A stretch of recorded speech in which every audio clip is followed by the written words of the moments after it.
अस्सलाम वालेकुम। अगर आपने ज़ूनिक मार्स सीरीज़ पीवी 8200 इन्वर्टर लगवा लिया है जो कि 6.5 केवीए है तो आज ही उस इन्वर्टर की सेटिंग कर लें, अदरवाइज़ आपके लिए बहुत बड़ी प्रॉब्लम बन जाएगी। आपकी बैटरियां भी ख़राब होंगी, बल्कि ओवर चार्ज भी हो सकती हैं और वापडा का बिल भी ज़्यादा आ सकता है। सेटिंग में एंटर होने के लिए आपने सबसे पहले एंटर की को लॉन्ग प्रेस करना है 3 सेकंड तक। सेटिंग में एंटर होने के बाद आपके सामने 00 की स्क्रीन नज़र आएगी और इसमें एग्जिट सेटिंग मोड है जो कि GOE और GOH, यानी कि अगर आपके पास GOE स्क्रीन पे डिस्प्ले हो रहा है तो आप इसको GOH करके 1 बटन से सारी सेटिंग को रिस्टोर कर सकते हैं। लेकिन सेटिंग को रिस्टोर करने का कोई भी फ़ायदा नहीं होगा, बल्कि जो फैक्ट्री सेटिंग होती है उससे बहुत ज़्यादा बैटरियाँ भी ख़राब होती हैं और बिल भी ज़्यादा आ सकता है और सेटिंग सारी ख़राब हो जाती है। तो आपने सेटिंग अपनी मर्ज़ी से कस्टमाइज़ करनी है। तो नंबर 1 पे जब डाउन की प्रेस करेंगे तो नंबर 1 पे ऑप्शन आएगा आपके पास आउटपुट सोर्स प्रायोरिटी का।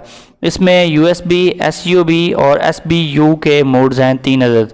तो इसमें MKS का मोड नहीं दिया गया। USB का मोड जो होता है ये अगर आपने सोलर पैनल नहीं लगवाए हुए और आप वापडा को प्रायोरिटीज़ के तौर पर यूज़ करना चाहते हैं तो फिर USB को सिलेक्ट कर लें, या फिर आपके सोलर पैनल बहुत ज़्यादा कम है और लोड बहुत ज़्यादा है तो फिर आप इसको SUB सेटिंग पे रखें। और SUB सेटिंग पे ये होगा कि दिन के टाइम सोलर चलेगा और रात के टाइम ये वापडा को चलाएगा और सुबह के टाइम फिर ऑटोमेटिकली सोलर पे शिफ्ट हो जाएगा। और इसके अलावा SBU मोड जो होता है ये बैटरी के लिए होता है, यानी कि इसमें दिन के टाइम सोलर चलेगा और रात के टाइम बैटरी चलेगी और बैटरी भी एक ख़ास लेवल तक डिस्चार्ज होती है, उसके बाद बैटरी चार्जिंग और वापडा स्टार्ट हो जाती है। अब इन SUB और SBU में मेन जो डिफरेंस है वो ये है कि SUB से सोलर तो चलता है दिन के टाइम, लेकिन शेयरिंग जो एक्स्ट्रा लोड की होती है यूटिलिटी यानी वापडा से होती है। और SBU में शेयरिंग जो है सोलर से एक्स्ट्रा लोड जो होता है उसकी शेयरिंग बैटरी से होती है, यानी जो भी आप एक्स्ट्रा लोड डालेंगे वो इन्वर्टर बैटरी से ले लेगा और जब आप लोड हटाएंगे तो बैटरी को चार्ज भी करेगा। और इस तरह से सारा दिन वो थोड़ा थोड़ा लोड बैटरी से लेता रहता है और बैटरी को चार्ज भी करता रहता है। अगर SUB पे रखेंगे और अगर आपका लोड एक्स्ट्रा नहीं भी होता तो ये तकरीबन सारा दिन में 1 यूनिट वापडा से ऐसे ही ले लेता है। मैंने ये सेटिंग बहुत जगहों पे रख के देखी है, लेकिन इससे वापडा के पूरे महीने में तकरीबन 25-30 यूनिट एक्स्ट्रा चल जाते हैं। और इसके अलावा 2 नंबर पे है maximum charging current. Maximum charging current इसमें टोटल चार्जिंग करंट होता है, utility charging plus solar charging. तो ये सोलर का चार्जिंग करंट ही इसे कहा जाता है। तो आपने यहाँ पे जो करंट है वो 20 एम्पेयर रखना है अगर आप 100 एम्पेयर आवर की बैटरी यूज़ कर रहे हैं। अगर आप बड़ी बैटरी यूज़ कर रहे हैं जो कि 27 प्लेट बैटरी है जिसे 200 एम्पेयर की बैटरी भी कहा जाता है, या फिर ट्यूबलर TX 1800 TX 2500 या वट एवर कोई भी बैटरी आपकी है तो 30 एम्पेयर आपने यहाँ रेंज सेलेक्ट कर लेनी है। 3 नंबर पे है AC इनपुट वोल्टेज रेंज की सेटिंग। यहाँ पे आपने क्या करना है, AC इनपुट वोल्टेज सेट करने हैं, यानी कि आपने वापडा के वोल्टेज को किस हिसाब से चलाना है, ये वो सेटिंग है। PL डिफ़ॉल्ट मोड होता है। UPS जो होता है ये आप कर सकते हैं अगर आप PC यूज़र हैं या फिर आपके पास मोटर वगैरह या फिर कोई टार्क लोड चलता है, यानी कि जो फ्रिज वगैरह चलाते हैं नॉन इन्वर्टर, तो फिर भी UPS पे ही रखें। और APL पे क्या होता है 92 to 80 वोल्ट की रेंज है, यानी कि वाइड रेंज है। और अगर आपके पास लो वोल्टेज का प्रॉब्लम है तब आप APL रखें। अगर आपके पास वोल्टेज पूरे होते हैं वापडा के तो फिर इसको UPS यानी कि ये नैरो रेंज है 170 to 280 वोल्ट। इसके अलावा बैटरी टाइप जो है यहाँ से सिलेक्ट करनी है। आपने AGN रख सकते हैं, जो ओल्ड टाइप की बैटरीज आती थी AGN बैटरीज, या फिर sealed batteries, sealed lead acid batteries, या फिर वाल्व रेगुलेटेड बैटरी, उसके लिए आपने AGN रखना है। अगर आप सिंपल या normal lead acid battery use करें फिर भी आप AGN ही रखें। अगर आप ट्यूबलर बैटरी यूज़ करें तो फिर आप FLD कर लें। अगर आप यूज़र डिफ़ाइन करेंगे तो USC करें, यानी कि आप अपनी मर्ज़ी के पैरामीटर सेट कर लें। और LIB होता है लिथियम बैटरी के लिए। तो यहाँ पे आपने 6 नंबर पे auto restart when overload occurs, और 7 नंबर पे होता है auto restart when over temperature occurs. इसको आपने डिसेबल यानी डिफ़ॉल्ट वैल्यू पे ही रखना है, अदरवाइज़ इन्वर्टर के जलने के चांसेस इंक्रीज़ हो जाते हैं। आउटपुट फ्रिक्वेंसी 9 नंबर पे है 50 Hz 50 हर्ट्ज़ या 50 साइकिल ही रखनी है। आउटपुट वोल्टेज जो है वो 230 वोल्ट यानी डिफ़ॉल्ट वैल्यू पे रखने हैं आपने मैक्स। इसके बाद 11 नंबर पे है मैक्सिमम यूटिलिटी चार्जिंग करंट, यानी कि वापडा से आप कितने एम्पेयर से बैटरियाँ चार्ज करवाना चाहते हैं ये सेटिंग है, आप इसको मिनिमम रखें। अगर आपके पास लोड शेडिंग बिल्कुल नहीं हो रही तो 2 एम्पेयर पे रखें। अगर आपके पास थोड़ी बहुत लोड शेडिंग है तो 10 एम्पेयर पे रख लें, ताकि रात को बैटरी फुल रहे और बैटरी ज़्यादा डाउन ना हो। आप अगर छोटी या बड़ी कोई भी बैटरी यूज़ कर रहे हैं तो इसको 20 एम्पेयर से ज़्यादा हरगिज़ ना रखें। जितना कम चार्जिंग करंट रखेंगे, बैटरी तो देर से चार्ज होगी लेकिन बैटरी की लाइफ बढ़ जाएगी, बैटरी जल्दी ख़राब नहीं होगी। इसके बाद 12 नंबर पे सेटिंग जो है, इसमें आपने क्या करना है कि ये है बैटरी डिस्चार्जिंग की सेटिंग, कि बैटरी कितने वोल्ट तक डिस्चार्ज करे आपका इन्वर्टर। जब आपने नंबर 1 पे SBU मोड रखा होता है तो रात के टाइम ये बैटरी को डिस्चार्ज कर रहा होता है, शाम के टाइम तो कितने वोल्ट तक बैटरी डिस्चार्ज करवाना चाहते हैं। यहाँ पे डिफ़ॉल्ट वैल्यू जो है वो बेस्ट ऑप्शन है आपके पास 46 वोल्ट, यानी 46 वोल्ट पे जब बैटरी ड्रेन हो जाएगी तो फिर ऑटोमेटिकली इन्वर्टर बैटरी को छोड़कर वापडा को ऑन करवा देगा और वापडा से चार्जिंग भी स्टार्ट हो जाएगी और वापडा से लोड भी चलना शुरू हो जाएगा।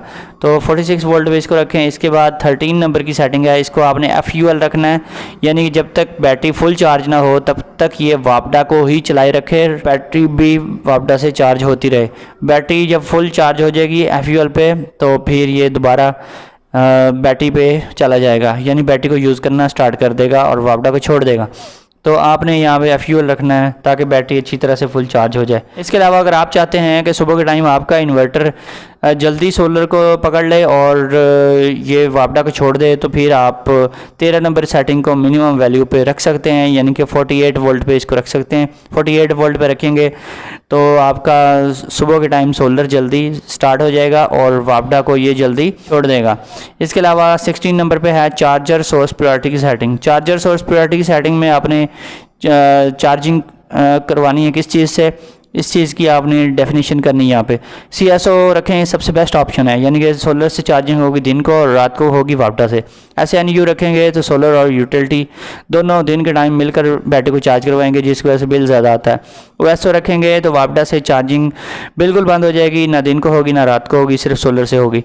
और इसके बाद अलार्म कंट्रोल की सेटिंग है, यहाँ से आप अलार्म को ऑन या ऑफ़ करवा सकते हैं। इसके बाद 19 नंबर पर है return to auto default display screen या फिर स्टेट एट लेटेस्ट स्क्रीन, तो यहाँ से इसकी सेटिंग कर सकते हैं। 20 नंबर पे बैक लाइट ऑन ऑफ की सेटिंग है। उसके बाद 22 पे है beeps while primary source is interrupted, यानी कि ये आपका इन्वर्टर एक लंबी 3 सेकंड की बीप देता है जब आपकी सोलर या वापडा सिस्टम में इन होती है या आउट होती है, तो यहाँ से इस अलार्म को भी ऑन ऑफ करवा सकते हैं। 23 नंबर पे है ओवरलोड बाईपास की सेटिंग, इसको डिसेबल रखें।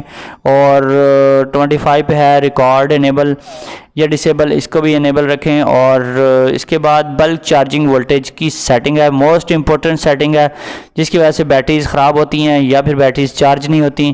तो इस सेटिंग को आपने रखना है 56.4 वोल्ट पे। अगर आपकी नॉर्मल बैटरी है या एजियन बैटरी है या कोई भी जेल टाइप बैटरी है तो 56.4 पे रखना है। अगर आप ट्यूबलर बैटरी यूज़र हैं तो फिर इसको आपने 58.4 पे रखना है या फिर 58.0 पे भी रख सकते हैं। और इसके अलावा फ्लोट चार्जिंग वोल्टेज की सेटिंग है, ये आपने 54.0 रखनी है, चाहे आप कोई भी टाइप की बैटरी यूज़ कर रहे हैं। और आप जो लिथियम बैटरी यूज़ करते हैं उसके पैरामीटर्स आपने उस बैटरी के ऊपर जो लिखे होते हैं उसके हिसाब से करने हैं, या फिर जो मैंने आपको ट्यूबलर बैटरी के पैरामीटर्स बताए हैं उस हिसाब से आप लिथियम बैटरी को भी चार्ज करवा सकते हैं। इसके अलावा लो DC कट ऑफ वोल्टेज है, ये आपने 40 वोल्ट पे रखना है। अगर आपकी बैटरी बहुत ज़्यादा लो है या डेड है, यानी कि एक दफ़ा डिस्चार्ज होने के बाद दोबारा इन्वर्टर उसको डिटेक्ट नहीं करता, फिर इसको आप 42 वोल्ट पे रखें ताकि ऑटोमेटिकली इन्वर्टर उसको डिटेक्ट करता रहे। और 30 नंबर पे है बैटरी इक्वलाइजेशन की सेटिंग, इसको आपने EEN पे रखना है अगर आप बैटरी इक्वलाइज करवाना चाहते हैं। और बैटरी इक्वलाइजेशन तब करवाई जाती है जब लोड बहुत ज़्यादा हो और बैटरी को चार्जिंग पूरी ना मिलती हो और बैटरी की ग्रेविटी कम रहती हो, तब इसको इनेबल करवाना चाहिए। बैटरी इक्वलाइजेशन वोल्टेज हैं, यहाँ पे आपने बैटरी इक्वलाइजेशन के वोल्टेज जो सेट करने हैं वो आपने 58.4 रखने हैं अगर आप सिंपल बैटरी यूज़ कर रहे हैं। अगर आपके पास ट्यूबलर बैटरी है तो फिर बैटरी इक्वलाइजेशन वोल्टेज को आपने 59.2 पे सेट कर देना है। अगर आपकी ट्यूबलर बैटरी ज़्यादा पुरानी है तो फिर इसको आप 60 वोल्ट पे भी सेट कर सकते हैं। बाकी आपने 33, 34 और 35 को डिफ़ॉल्ट वैल्यू पे ही रहने देना है। आपकी बैटरी ज़्यादा पुरानी है तो फिर आप 35 नंबर सेटिंग को 15D कर दें। एक्टिवेटेड इमीडिएटली, अगर फ़ौरन इमीडिएटली आप करवाना चाहते हैं एक्टिवेट, AEN सेलेक्ट कर लें, E9 आ जाएगा स्क्रीन के ऊपर। ग्रिड टाई ऑपरेशन, अगर आप नेट मीटिंग ऑन करवाना चाहते हैं तो इसको HYD यानी हाइब्रिड पे कर दें। अगर नेट मीटिंग यूज़र नहीं है आप तो इसको ऑफ पे ही रखें। और ग्रिड टाई करंट यानी नेट मीटिंग के बाद जो करंट है ये यहाँ से आप उसकी सेटिंग कर सकते हैं। टाई करंट को बहुत ज़्यादा नहीं खोलना चाहिए, बहुत ज़्यादा लोग खोल देते हैं तो फिर उनका इन्वर्टर भी जल जाते हैं, इन्वर्टर ओवरलोड हो जाता है। इसके अलावा 39 पे है लाइट ऑन ऑफ की सेटिंग, यहाँ से लाइट ऑन ऑफ करवा सकते हैं। इसके अलावा इस इन्वर्टर में आने वाले कुछ फॉल्ट्स के रेफरेंस कोड्स दिए गए हैं, यहाँ से आप कोई भी फॉल्ट देख सकते हैं कि आपके इन्वर्टर में कौन सा फॉल्ट आया है और ख़ुद ही उसकी ट्रबल शूटिंग भी कर सकते हैं। ये बहुत ही इंपॉर्टेंट चीज़ है, तो छोटे मोटे फॉल्ट्स आप खुद ही मैनेज कर सकते हैं। इसके अलावा वार्निंग इंडिकेटर्स दिए गए हैं कि कौन सा फॉल्ट आएगा तो क्या स्क्रीन के ऊपर डिस्प्ले इंडिकेटर आएगा। इसके अलावा ट्रबल शूटिंग की सेटिंग है, यहाँ से आप इन्वर्टर में आने वाले फॉल्ट्स की खुद ही ट्रबल शूटिंग भी कर सकते हैं। कोई भी फॉल्ट आए तो आप यहाँ से देख के ट्रबल शूटिंग कर सकते हैं।